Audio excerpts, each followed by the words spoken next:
Hello, everybody. Cody Cameron here, head football analyst of Arizona Varsity. We're back on the recruiting trail. We're dipping into the sophomore class of 2025. And in my humble opinion, we have one of the top defensive backs in the entire state in the sophomore class, Desert Vista Zone, Rylon Dillard-Allen. Rylon, thanks for joining me, my man. Yeah, I'm just glad to be here, man. So I kind of want to talk about last year, your first year starting at the varsity level at defensive back. And heck, your film was awesome. You posted some really, really good stats, and it led to a few offers. But you yourself here, man, how was that first year under Coach Gill as a brand new head coach at Desert Vista, came over from Sierra Linda? And what are some things that you thought you did really well, and then some things that you're maybe looking to improve on headed to your junior year next fall?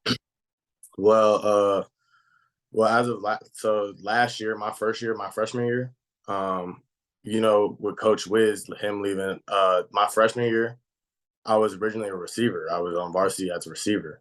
So when Coach Gill came in, he asked me which side of the ball I wanted to play. And my entire life, I've always loved defense more than offense. So I told him I wanted to play defense, and he just stuck with it. So we just went with the flow. And he made it really easy for me. Like he put me in like situations and coverages that he know I would excel in. Like he would put me in packages when I would blitz, put me in packages when I'm in a flat, deep middle, over top of the corner in the third. Like he was putting me in places that I would succeed in. So it just came really easy with Coach Gill, and it was just a fun season for me. It obviously didn't go the way I wanted it to go, but we working on that.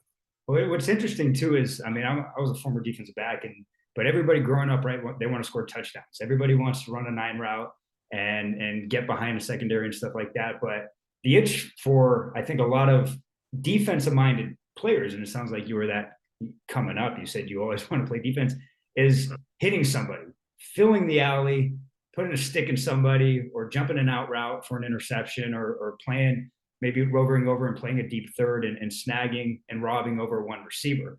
What were some of those things? Because like I was mentioning in your film, I thought you filled the alley and forced the edge really, really well. And you mentioned that Coach Gill put you in situations for you to succeed in those things. So what are some of the things that you guys did defensively that you just said, hey, I have fallen in love with this position? So we had a concept when so it was a call between me and the corner. Like he put me in a position when I could lead my DBs. So there was this concept when I could play a third over the corner and the corner could play it flat, or we could flip it and I can roll down from 10 down to 4 as the cadence is going down. So I could jump to flat.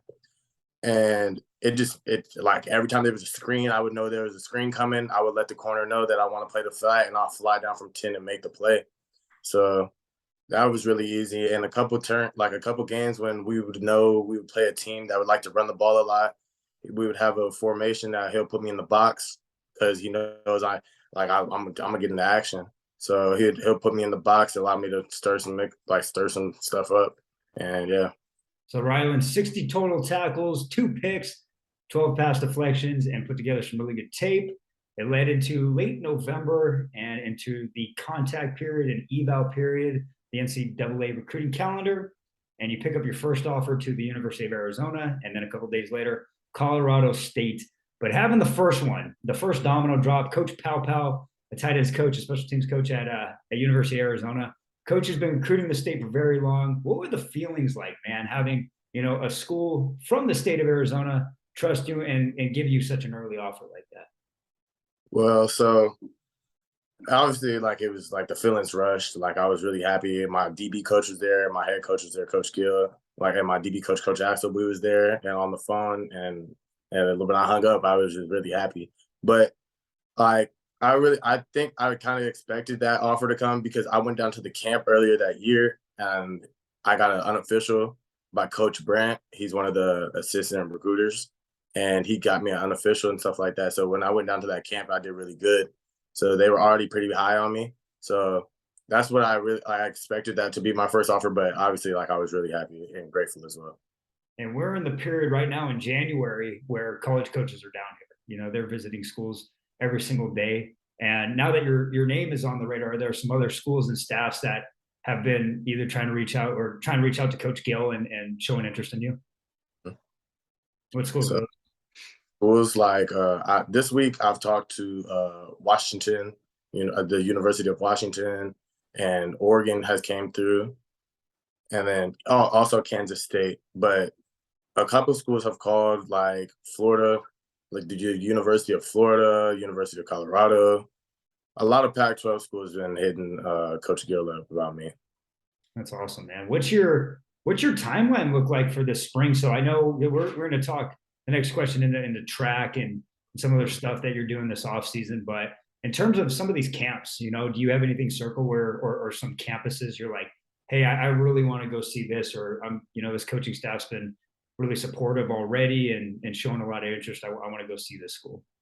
So I plan on going. So me and my dad are planning on going to we're going to UCF's camp down in Florida, and then we're gonna fly to Florida and then Florida to North Carolina and go hit up NC State. And then I'm gonna come back, and then I'm gonna try to go to the Washington camp with my friend because he's up there. Nice. So I'm gonna go. Going coast to coast, man. It's awesome. Segueing to track. So big supporter, told you off air, of multi-sport athletes. I think track is one of the most perfect complementary sport, and also probably wrestling, but perfect for especially skilled players to do in the off season that translates to the football field. Heck, Rylon, you posted low 11s in the 100 last year, sub 23 in the 200 meter. Talking to your trad coach, he also said, hey, Cody, he's got a bright future, maybe the 400 meter too.